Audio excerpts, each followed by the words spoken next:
Tonight at 10, another security alert in the heart of Westminster as a man carrying knives is arrested near Parliament. The suspect in his 20s, who was being watched by the security services, was wrestled to the ground in front of crowds near Whitehall. Forensic teams searched through the contents of his backpack as the man was held on suspicion of planning a terror attack. It was like really very scary situation, really, and I just realized this place is so busy all the time.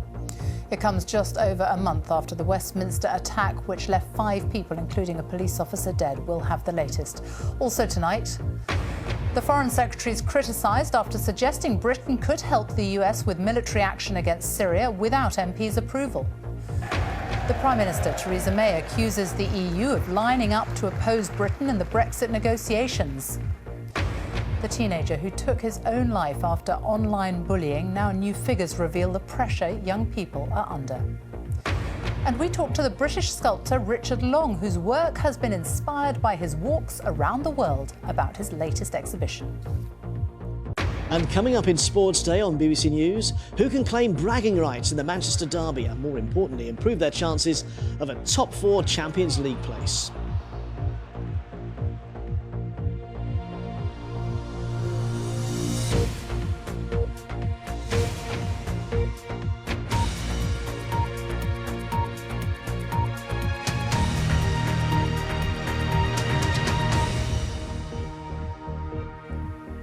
Good evening and welcome to the BBC News at 10. A man carrying knives near the Houses of Parliament has been arrested on suspicion of terrorism offences just weeks after the deadly attack in Westminster.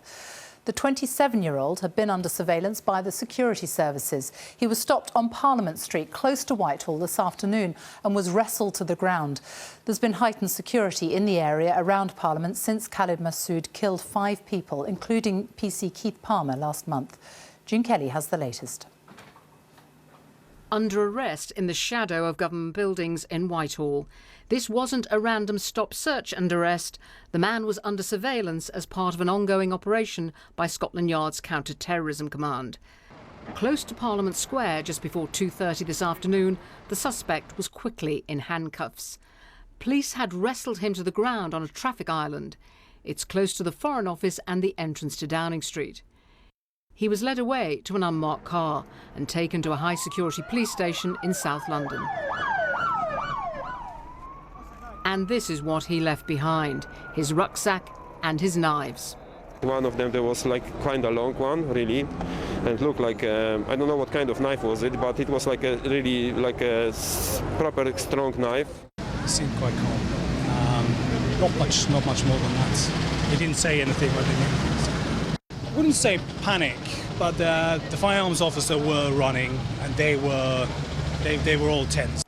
The Prime Minister was away from London on an election visit to Derbyshire. I'm aware that an individual has been arrested in Whitehall today and that individual has been arrested on the basis of a terrorism charge. Obviously, I can't say much more about it because it is an ongoing police investigation. But I think it shows that our police and our intelligence and security services are on the alert, as they always are, looking to keep us safe and secure. For the second time in just over a month, Westminster was once again on a terror alert. Security are concerned with the police and everything like that, but overall I think people still feel safe, and that tourism people are going to continue doing what they do. It's scary, to be honest, because it's happened second times in 1 month, so yeah, it makes me really, really worried. I've been seeing the helicopters like circling there. So people got in touch with you to find out if you were okay? Like friends and family up north had kind of said, you know, make sure you're all right down there, you're not walking about there. The suspect is said to have no link to the killer Khalid Masood, who launched his murderous assault, first with a car and then with a knife. He took the lives of 5 people, including PC Keith Palmer, and injured many more. Since then, there's been a heightened sense of security here. The fact that he's in a location which has recently been subject of a terrorist attack, that would tend to make any investigating officer think that this is the time we need to step in before he causes some harm. The fact that perhaps he was making his way towards Parliament as well is a very key point, that they would want to take him out while he was least expecting it. So what do we know about the man arrested here today?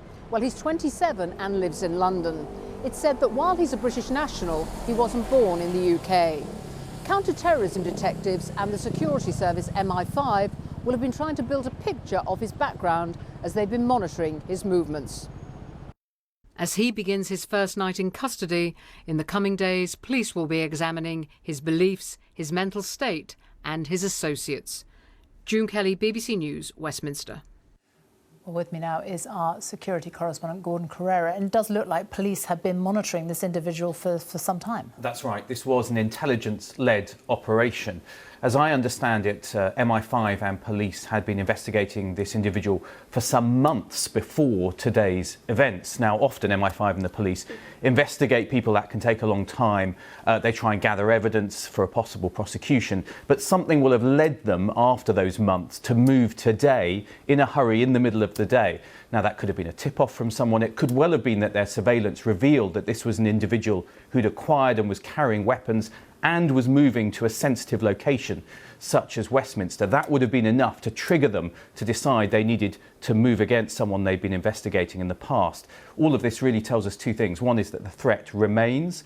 In this case, the police say there's no imminent ongoing threat that they know of, but overall the threat level is still at severe, and it's the kind of knife attack carried out by Khalid Masood just over a month ago that worries police and MI5.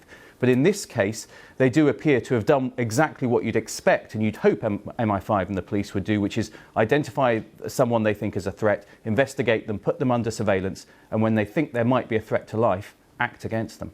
Gordon, thank you.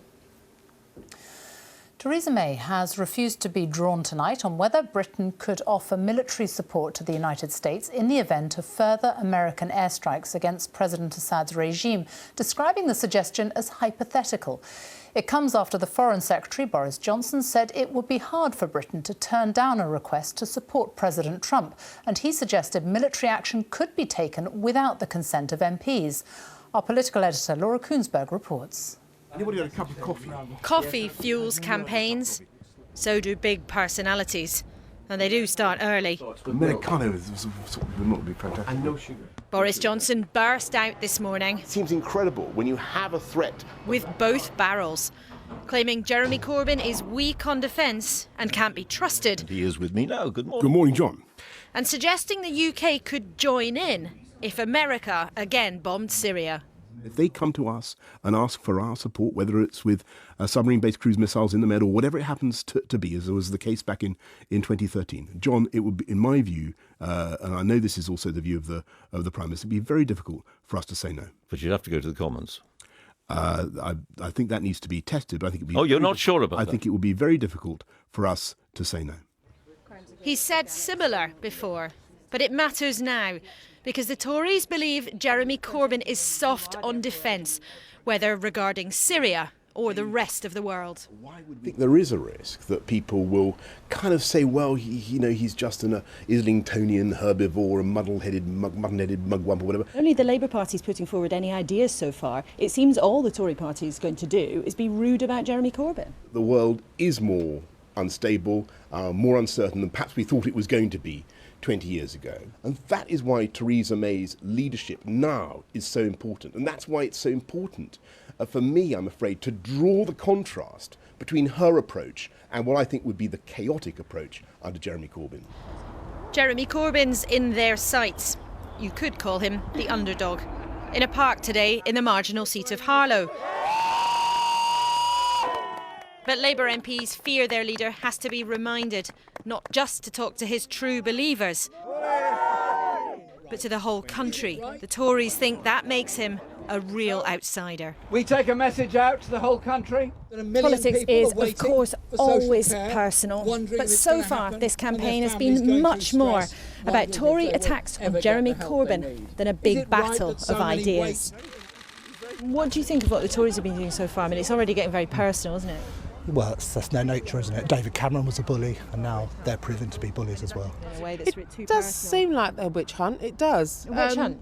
It does seem like a bit of a hunt, really. Why don't Boris Johnson talk about the Tory policies for the general election and not have a go at the Labour leader. This is an awkward moment for Labour. But are you worried that this is already turning into a sort of personality contest? It's clearly what the Tories are trying to do is make it very much about you. I don't do personal abuse, I don't do name calling, I don't believe in that kind of politics, because I think we're sent to Parliament to represent people, we're sent to Parliament to put forward a serious debate, and that's what we'll be doing. If you were Prime Minister and the President of America asked the UK to support them in another strike on Syria, what would you do? Call the General Secretary of the United Nations. We need a multilateral approach to Syria. We need an enhanced pressure to get a political settlement in Syria. Morning all right, how are you? Raising potential military action against Syria is controversial in any campaign. The other parties weren't impressed either. So a unilateral, illegal intervention would be utterly counterproductive. It seems to me that Boris Johnson is following Tony Blair in that respect. And if the government wants to have parliamentary authority, then they should ask for parliamentary authority, not speculate wildly and we'll jump to whatever President Trump does. But that speculation followed the Prime Minister to Leeds tonight on the trail. Asked again and again, she would not repeat Boris Johnson's admission. This is a hypothetical question because there are no proposals on the table for a further strike against Syria. Yet the Tories believe wholeheartedly Jeremy Corbyn is vulnerable. Thank you very much, everybody. Thank you. And they plan to make it hurt. Laura Kunsberg, BBC News, Westminster. The Prime Minister has accused the EU of lining up to oppose the UK in Brexit negotiations. She was responding to comments by the German Chancellor Angela Merkel, who said the UK had illusions about how tough the talks would be. The EU says it has agreed its negotiating guidelines for the Brexit talks and that the 27 other countries are united on their strategy, which will be adopted by EU leaders on Saturday. From Brussels, our Europe editor, Katja Adler, reports. For the first time in a long time, the vexed EU is feeling bullish, reflected today in its most powerful nation by its most powerful leader. Speaking in the Bundestag this morning about Brexit, Angela Merkel painted the UK as confused, the EU as resolute.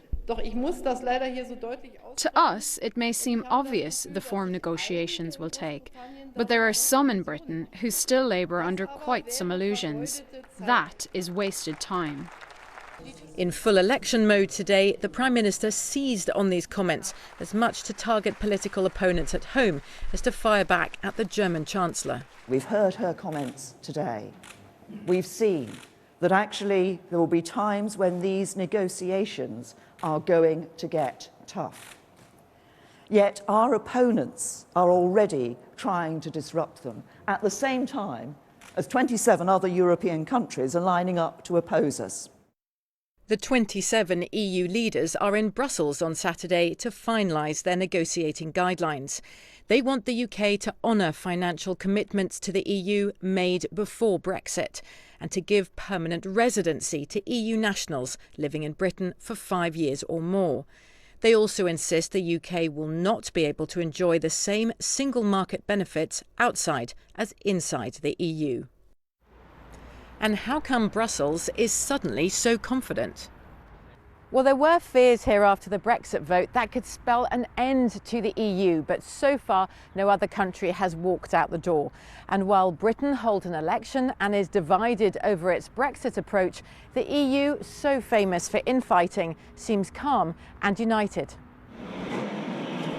Still, Britain keeps hoping its allies amongst EU countries will help behind the scenes.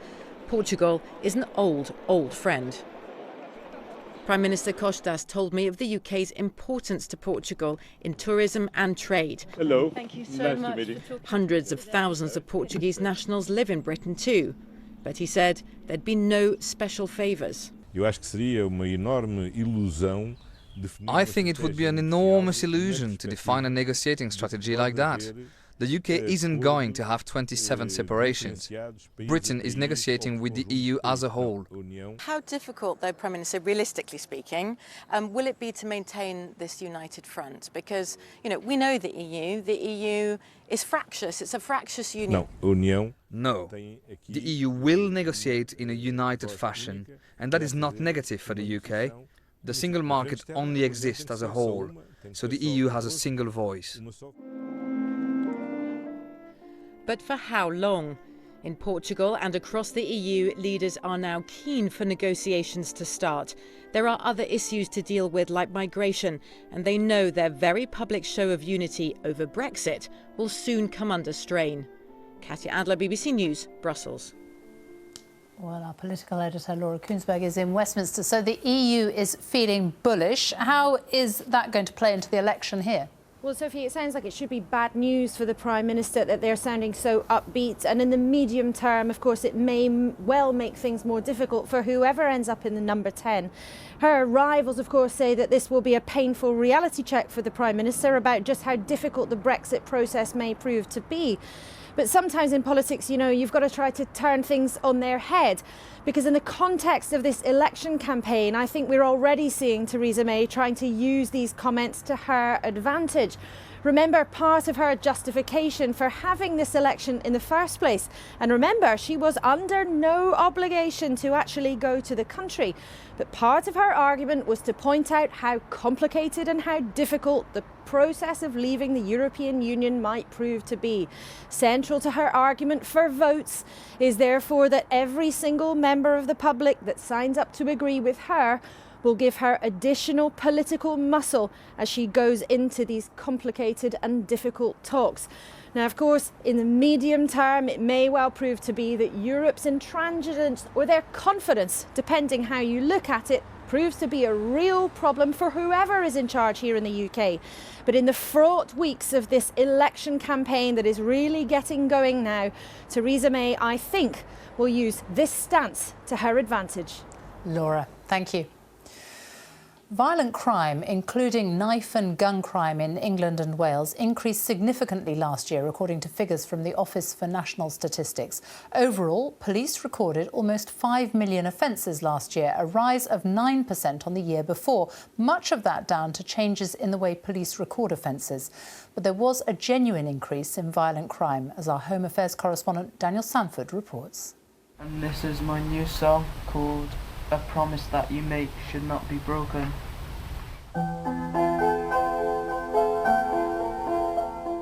He was a character, so fun, so loving, always there, up for a laugh with anyone. Just a great brother.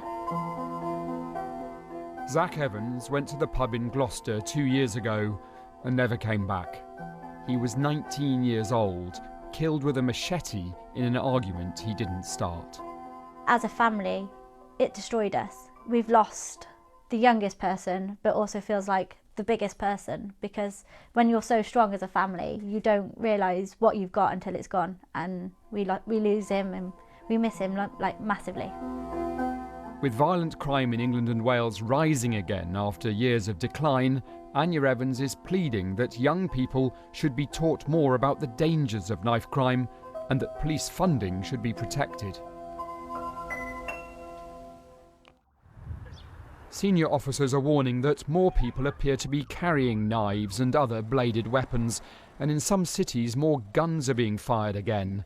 In recent weeks there's been a spate of deaths. This was the scene of one of the most recent knife murders, the suburban street where 19-year-old Jordan Wright was stabbed to death last week. Last year, police recorded a 9% increase in crimes, though much of that can be explained by changes in police record keeping.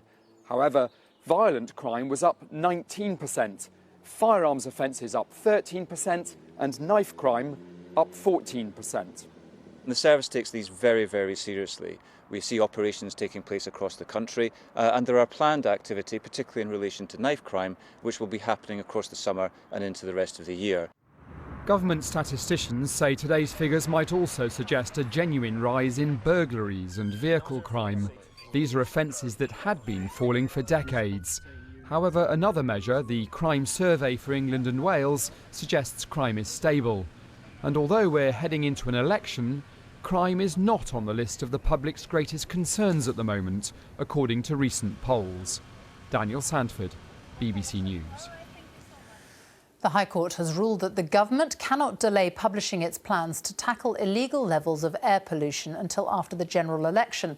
Ministers had argued that making the announcement would break strict pre-election rules, but the judge said the government's plans to deal with illegal levels of nitrogen dioxide must now be made public in less than a fortnight. Here's our science editor, David Shukman. Heavy traffic outside the High Court as the government once again faced questions about air pollution. This time because of another delay in releasing its plans. An environmental group, Client Earth, was there to argue that ministers should speed up. The government case is that an election rule called purdah prevents them doing that. In his judgment, Mr. Justice Garnham said that purdah was not a reason for delay. It is not a trump card to be deployed at will, he said. And he described the dangers of nitrogen dioxide, a key pollutant. The threat is real and persisting. The government told the court that it was ready to publish its clean air plan, but couldn't because of the convention known as purdah, restricting the release of major new policies during an election campaign. But the judge didn't accept that. He said the government's own figures showed as many as 64 people were dying prematurely every day because of dirty air.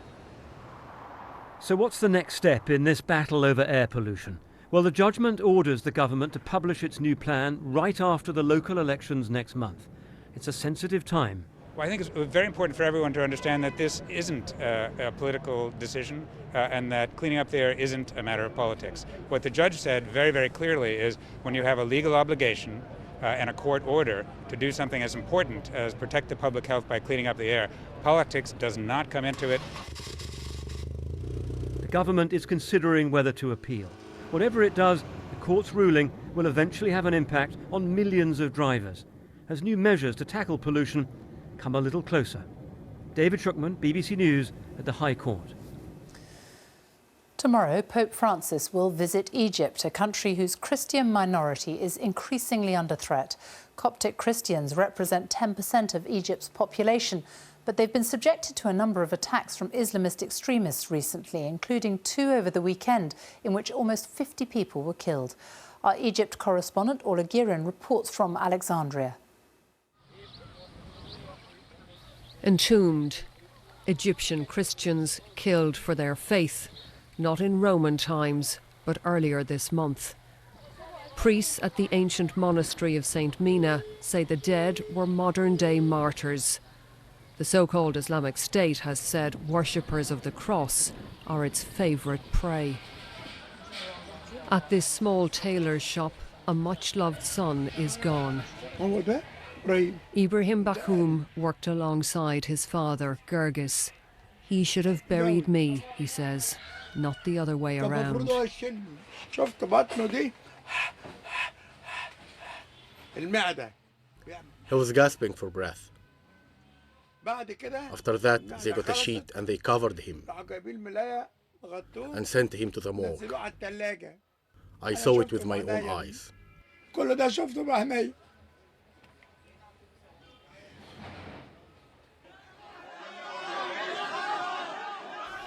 Outside one of the bombed churches, Christians vented their fury on a senior police official.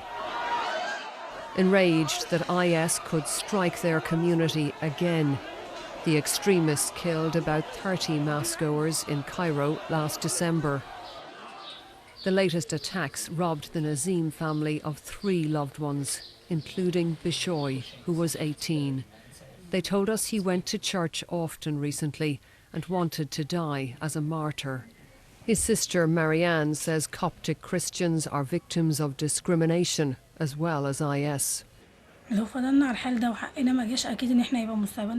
If things stay like this and we don't get our rights, we definitely have no future. We would be better off dead because we don't have any place anywhere in the country, in schools or in government departments. We don't have any value. Security has been stepped up near St. Mark's Cathedral, where Bishoy was killed, when a bomber got right to the gates. Well, troops are now in position on approach roads leading to the church, and access is being tightly controlled. The army has been deployed at sensitive locations around the country as part of a 3-month state of emergency. But many are asking why all of this didn't happen sooner, why security wasn't tightened before the latest bloodshed. As they pray for their new dead, Copts are seeking consolation in their ancient beliefs. But when Pope Francis arrives here, he will find new fears for the future in one of the oldest Christian communities in the Middle East. Orla Guerin, BBC News, Alexandria. Some of the day's other news stories now, and the Royal Marine Alexander Blackman, who had his murder sentence for killing a wounded Taliban fighter in Afghanistan quashed, is expected to be released from prison tomorrow. Sergeant Blackman, known as Marine A during the case, had his conviction reduced to manslaughter on appeal last month. An inquest jury has concluded that gross failures in the care given to a mother suffering from a rare postnatal mental condition in a London hospital contributed to her death. Alice Gibson-Watt, a jewellery expert who'd appeared on the BBC's Antiques Roadshow, suffered a severe psychotic episode after giving birth in 2012. She was admitted to a mental health unit where she suffered a cardiac arrest and later died.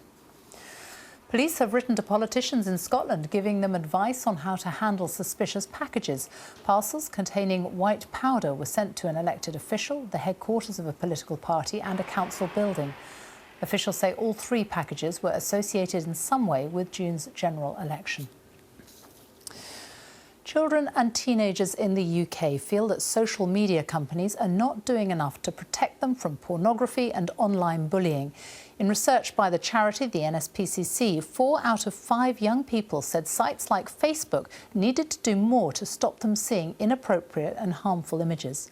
Our media editor, Amal Rajan, has been talking to a mother whose teenage son took his own life a year ago after being bullied online. When social media kicked in about the age of 13 or 14, it became something he couldn't escape from. It became people who he didn't even know would be messaging him, telling him he was hated, he wasn't welcome. 17-year-old Felix Alexander seemed a teenager like any other, with plenty of friends and a love of sport. But there was a much darker side to his life. Years of abuse online destroyed his self-confidence.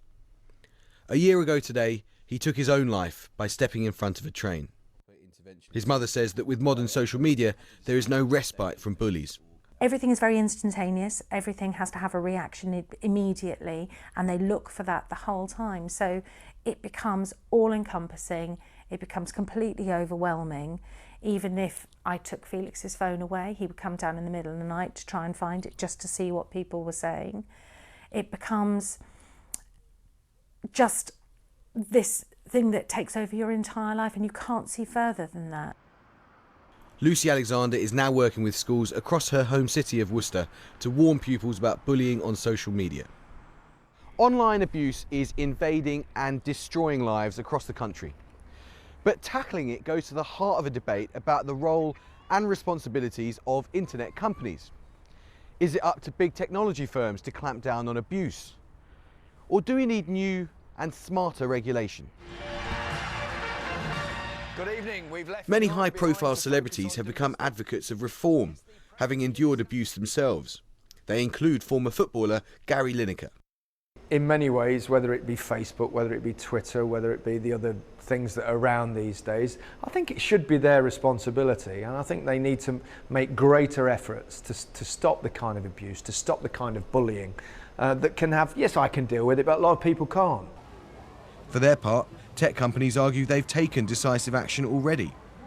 Twitter say they're providing users with new tools to block or mute abuse, safer search results, and that they're stopping the creation of abusive new accounts. What's the age gap between Felix and his next sibling? 4 years. As Lucy Alexander marks the first anniversary few parents can imagine, the question of who will take responsibility for cleaning up social media remains open. Amal Rajan, BBC News. The Pentagon says it's investigating payments to Donald Trump's former national security advisor Michael Flynn, including one to attend a gala dinner in Russia where he sat on a table with President Putin. Flynn is alleged to have received $33,000 without getting approval for the payment. The former soldier was sacked from Trump's administration just weeks after the president was sworn in because of meetings he'd had with the Russian ambassador to the US in the run-up to the presidential election. Travelling at 70,000 miles an hour, the Cassini space probe has been exploring the planet Saturn and its famous rings for years. Now it's just completed its first perilous dive between those rings and the planet itself. At Mission Control in California, there were celebrations as scientists found out that the manoeuvre had worked. And these are the new images that the spacecraft has sent back from nearly 750 million miles away. This shows a huge storm raging on Saturn, along with drifting clouds in its atmosphere. Cassini will make further plunges over the next few months before burning up in Saturn's atmosphere. Now, he is an artist who loves walking. For half a century, Richard Long has used his journeys on foot around the world to find inspiration for his abstract sculptures. His love of landscapes has inspired his works, many of which are held in some of the world's most important museums. This weekend, his latest exhibition will open at a Georgian stately home in Norfolk. Our arts editor, Will Gompertz, went there to meet him. Houghton Hall in Norfolk. The grand 18th century country home of Sir Robert Walpole. A powerful politician with a passion for paintings. He is long gone, as is much of his collection, but not his appetite for art, which is shared by the current owner, although his taste is a little different.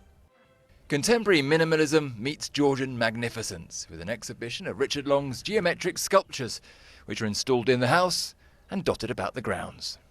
It's an amazing opportunity to make all these grand works in this grand, very, very English landscape.